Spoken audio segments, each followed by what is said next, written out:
Hello बच्चों, स्वागत है आप सभी का एक नई वीडियो में। इससे पिछले वीडियो में हमने जिम्नोस्पर्म्स की बात की थी, जो नेकेड सीडेड प्लांट्स थे और उनके सीड किसी आवरण से घिरे हुए नहीं थे और उनकी पूरी डिटेल हमने देखी थी। आज की इस वीडियो में हम बात करने वाले हैं जिम्नोस्पर्म से हायर ग्रुप की, जिसका नाम है एंजियोस्पर्म्स यानी आवर्तबीजी पौधे। ऐसे पौधे जिनके बीज किसी आवरण से घिरे रहते हैं, जो हमने पिछले वीडियो में डिस्कस कर ली थी कि फर्टिलाइजेशन से पहले ये ओवरी से घिरे हुए रहते हैं और फर्टिलाइजेशन के बाद इनके चारों तरफ फ्रूट और सीड कोट आ जाता है, जिसके कारण ये एंजियोस्पर्म्स कहलाते हैं।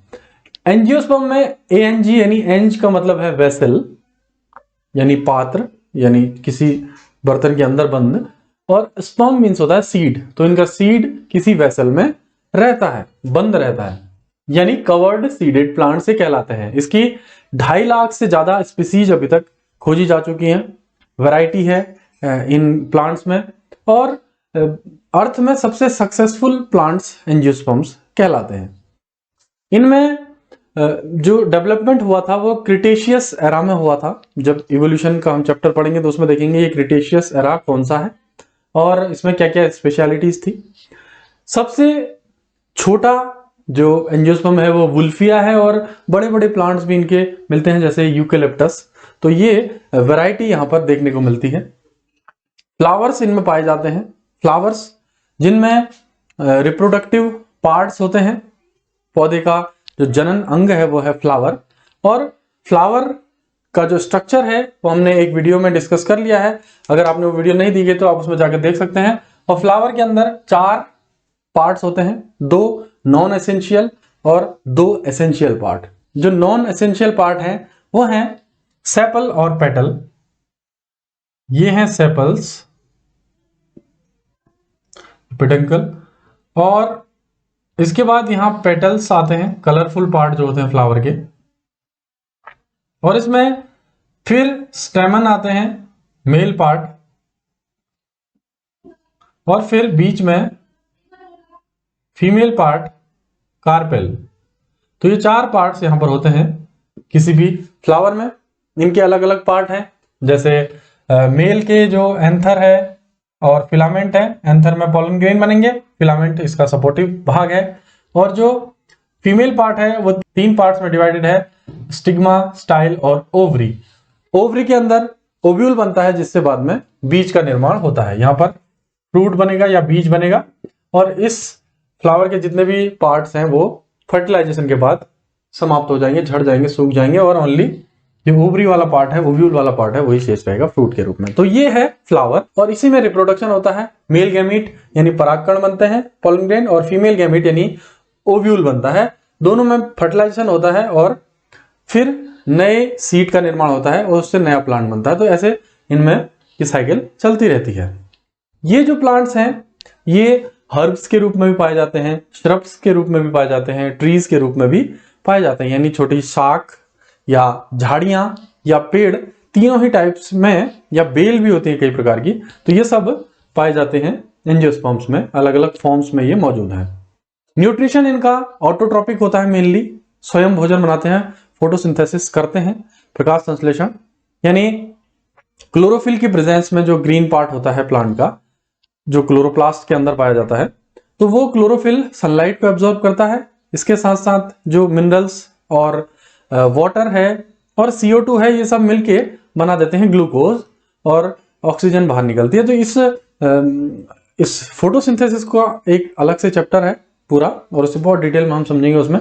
तो फोटोसिंथेसिस ये करते हैं और ऑटोट्रोपिक मोड ऑफ न्यूट्रिशन दर्शाते हैं, जैसे वीट, मेज, ऐसे लाखों स्पीसीज हैं, हम कुछ की बात कर रहे हैं यहाँ पर। कुछ प्लांट्स ऐसे हैं इनमें जो पैरासिटिक फॉर्म दिखाते हैं, यानी किसी दूसरे प्लांट पर रहकर वहां से भोजन प्राप्त करते हैं और रहने के लिए शेल्टर भी उन्हीं से उन्हें मिलता है। जैसे कैस्क्यूटा, ये बड़े बड़े पौधों में रहना शुरू कर देते हैं, अपनी जड़ें उसके अंदर इम्प्लांट कर देते हैं। इसके अलावा ये सेप्रोफिटिक मोड ऑफ न्यूट्रिशन भी दर्शाते हैं। सेप्रोफिटिक को हिंदी में कहते हैं मृतोपजीवी, यानी मृत सड़े गले पदार्थों पर, डेड एंड डीके प्लांट्स और एनिमल्स में जिंदा रहने वाले, उनसे फूड प्राप्त करने वाले। तो इसका एग्जांपल है मोनोट्रेपा। इसके अलावा ये इंसेक्टिवोरस भी होते हैं। कुछ स्पीशीज ऐसी हैं एंजियोस्पर्म्स में जहां की भूमि में नाइट्रोजन की मात्रा कम होती है, वो एब्जॉर्प्शन नहीं कर पाते नाइट्रोजन को, तो वो इंसेक्टिवोरस प्लांट्स वहां आ जाते हैं, जैसे ड्रोसेरा, यूट्रिकुलेरिया, पिचर प्लांट।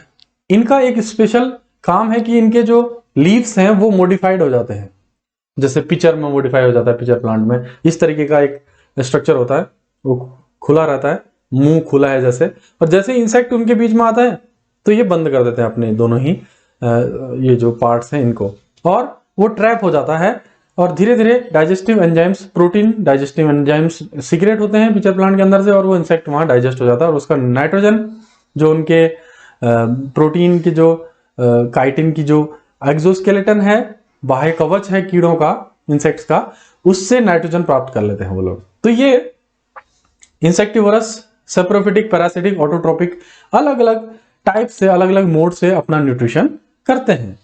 इसके बाद ये डिफरेंट हैबिटेट भी दिखाते हैं, यानी दुनिया के अलग अलग हिस्सों में अलग अलग क्लाइमेटिक कंडीशंस में ये रह सकते हैं। जैसे हाइड्रोफाइट्स के रूप में ये जल में भी रहते हैं, जीरोफाइट्स के रूप में जो मरुस्थल होते हैं, जहां रेगिस्तान है, बहुत ही ज्यादा ड्रॉट कंडीशंस हैं, पानी की मात्रा बहुत कम है, वहां भी ये पैदा होते हैं, वहां भी रहते हैं।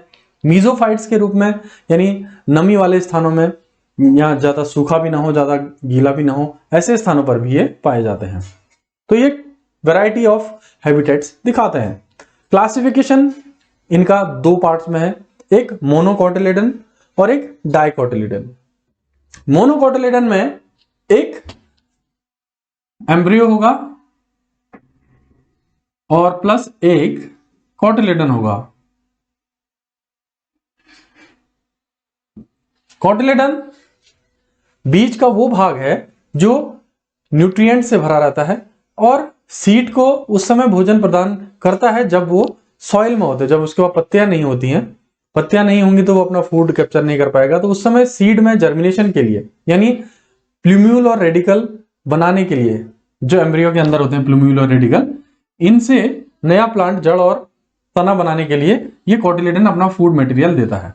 तो एक एम्ब्रियो और एक कोटिलेडन होगा तो ये मोनोकॉट, और दो कोटिलेडन और एक एम्ब्रियो होगा, यानी एक एम्ब्रियो दो कोटिलेडन हो गए, तो ये डाइकॉट यानी डाइकोटिलेडन ही कहलाते हैं।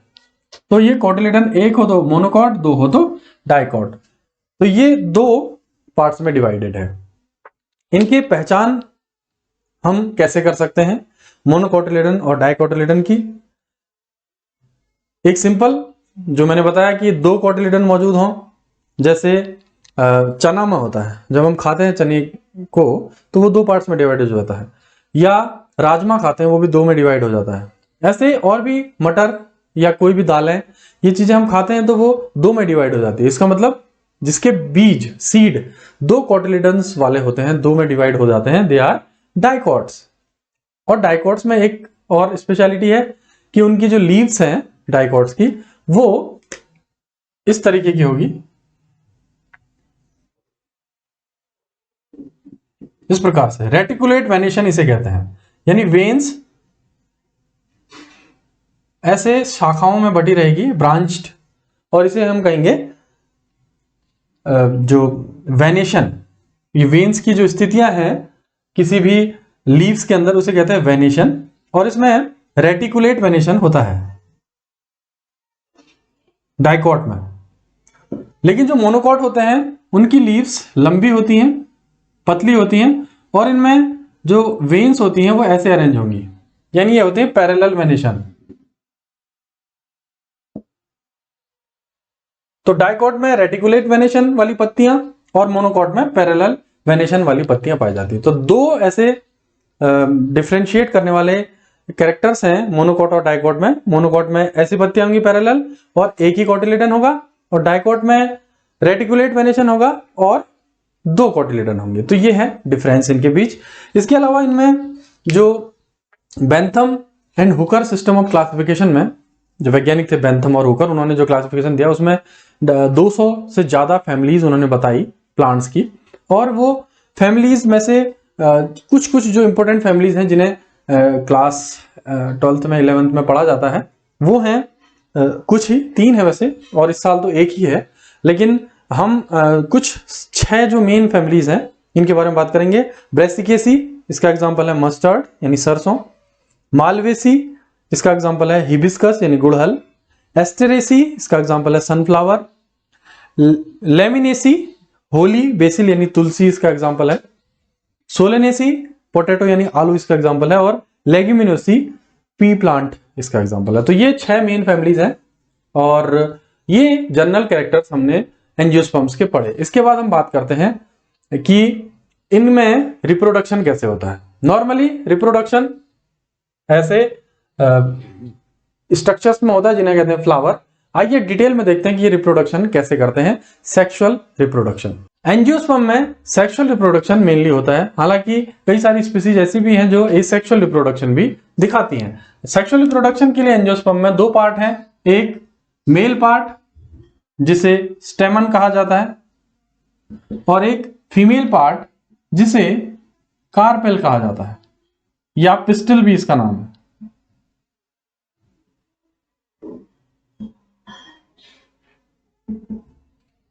और स्टेमन के 2 भाग हैं, एंथर जहां पोलन ग्रेन्स बनेंगे माइक्रोस्पोरोजेनेसिस से, और यह है फिलामेंट। इसको और डिटेल में अगर आपने पढ़ना है तो ऐसी मैंने स्पेशल वीडियोस भी बनाई हुई हैं क्लास 12th की, तो आप उसमें भी देख सकते हैं कि ये माइक्रोस्पोरोजेनेसिस और मेगास्पोरोजेनेसिस कैसे हो रहा है। मेगास्पोरोजेनेसिस में यहां पर डेवलपमेंट होगा इस स्ट्रक्चर का जिसे कहते हैं हम ओवरी, और डेवलपमेंट होकर ये बनेंगे ओव्यूल। तो इसके 3 पार्ट होते हैं कार्पेल के, stigma, style and ovary. Stigma, style and ovary 3 part है, और ये ओवरी मेगास्पोरोजेनेसिस के बाद ओव्यूल में डेवलप होगी। और डेवलप्ड ओव्यूल कुछ इस तरीके का होगा, फीमेल गैमेट जिसे कहते हैं, जिसमें 3 एंटीपोडल सेल्स होंगे ऊपर, बीच में सेंट्रल सेल्स या सेंट्रल न्यूक्लियाई, और नीचे एग एपरेटस होगा जिसमें 1 एग और 2 सिनर्गेट्स होंगे। ये 8 न्यूक्लिएटेड और 7 सेल्ड स्ट्रक्चर कहलाता है ओव्यूल। तो ये डेवलप होता है मेगास्पोरोजेनेसिस से, यहां से, और यहां पर एंथर में बनते हैं पोलन ग्रेन्स माइक्रोस्पोरोजेनेसिस से। ये पोलन ग्रेन्स एंथर से स्टिग्मा तक पहुंचते हैं अलग अलग माध्यमों से, पानी से भी पहुंच सकते हैं, हवा से पहुंच सकते हैं, कीटों से पहुंच सकते हैं। इसे कहते हैं हम पॉलिनेशन। पॉलिनेशन के बाद जो पोलन ग्रेन्स स्टिग्मा में पहुंचते हैं, ये पोलन ट्यूब बनाते हैं, और ये पोलन ट्यूब ओव्यूल के अंदर एंट्री करती है। और ये जो पोलन ग्रेन्स हैं, इनका स्ट्रक्चर कुछ इस प्रकार का है। इनमें 2 लेयर होती हैं, एक बाहर की एक्साइन और एक अंदर की इंटाइन। एक्साइन स्पोरोपोलिनिन का बना रहता है जो हार्ड है, बहुत रेसिस्टेंट पावर ज्यादा होती है जिसकी, और ये बीच बीच में पतला होता है स्पोरोपोलिनिन। इन्हें हम जर्म पोर कहते हैं, जहां पर पतला स्थान है, यहां पर। और ये एक्साइन है, ये इंटाइन है, और यहां पर 2 मेल न्यूक्लियस और एक वेजिटेटिव सेल होती है। वेजिटेटिव सेल से इसकी जो पोलन ट्यूब है वो बनेगी, और जो ये मेल न्यूक्लियस है, इनमें से एक मेल न्यूक्लियस मिल जाएगा इस एग के साथ जो सीड बनाएगा, और दूसरा मेल न्यूक्लियस मिल जाएगा इस सेंट्रल सेल के साथ, सेंट्रल न्यूक्लियस के साथ, जो एंडोस्पर्म बनाएगा। तो यही ओव्यूल फर्टिलाइजेशन के बाद सीड और फ्रूट बनाएगा, और इसके अलावा जितनी भी चीजें हैं वो फ्लावर से झड़ जाएंगी, गिर जाएंगी, सूख जाएंगी। तो ये है एंजियोस्पर्म्स में सेक्सुअल रिप्रोडक्शन, और ये फ्लावर के अंदर होता है। अब हम बात करते हैं एंजियोस्पर्म्स के इकोनॉमिक इंपोर्टेंस की। तो ये इकोनॉमिकली मनुष्य की बहुत ज्यादा मदद करते हैं, लाभ पहुंचाते हैं अलग अलग क्षेत्रों में। इससे ब्यूटी प्रोडक्ट्स बनाए जाते हैं, स्पिरिचुअल मटेरियल्स बनाए जाते हैं, जो धार्मिक अनुष्ठानों में प्रयोग किए जाते हैं, ऐसी सामग्रियां बनाई जाती हैं। और कॉस्मेटिक इंडस्ट्री जो है, ब्यूटी इंडस्ट्री है, उसमें डिफरेंट प्रोडक्ट्स जो हैं वो हर्बल होते हैं, और वो प्लांट से ही प्राप्त होते हैं, मेनली एंजियोस्पर्म से ही। और फूड के रूप में इनका यूज होता है, अलग अलग प्रकार की जो दालें हैं, अनाज हैं अलग अलग, और भी कई सारी चीजें हैं, ये जैसे वेजिटेबल्स हैं, फ्रूट्स हैं, ये सब एंजियोस्पर्म से ही प्राप्त होते हैं इस संसार में, और ये बहुत अच्छे स्रोत हैं हमारे शरीर में मिनरल्स के लिए और विटामिन्स के, और भी कई सारे जो न्यूट्रिएंट्स हैं इनसे हमें प्राप्त होते हैं। ये नहीं होते तो शायद मनुष्य का जीवन इतना बेहतर नहीं हो पाता।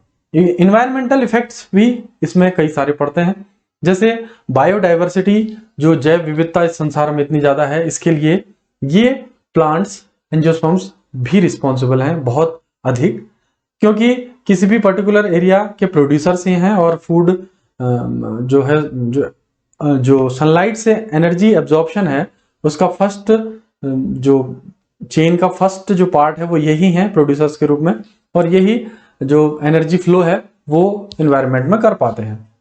एयर प्यूरिफिकेशन, इतना पॉल्यूशन जो फैल रहा है उसमें एयर प्यूरिफाई करने के लिए पेड़ों का बहुत अधिक महत्व है। ऑक्सीजन की सप्लाई यही करते हैं सभी के लिए, तो ये प्राणदायी जो हवा है ये प्रोवाइड करते हैं हम सभी के लिए। वाटर सेविंग करते हैं, जहां जहां एंजियोस्पर्म्स पैदा होते हैं वहां वाटर को अपनी जड़ों में रखे रहते हैं, अपने बॉडी में रखे रहते हैं, और water holding capacity particular area की बढ़ा देते हैं। इसके अलावा फूड चेन का ये मुख्य घटक है, अगर ये समाप्त हो जाए तो पूरे जीव जंतु सब समाप्त हो जाएंगे। एक जो चेन है, फूड चेन है, उसमें ये बहुत बड़ा इफेक्ट पैदा कर देंगे, इसलिए इनका इंपॉर्टेंस सबसे ज्यादा है, बहुत ज्यादा है। इसके अलावा मेडिसिन्स, एक हमारी ट्रेडिशनल मेडिसिनल एक मेथड है जिसे हम कहते हैं आयुर्वेद।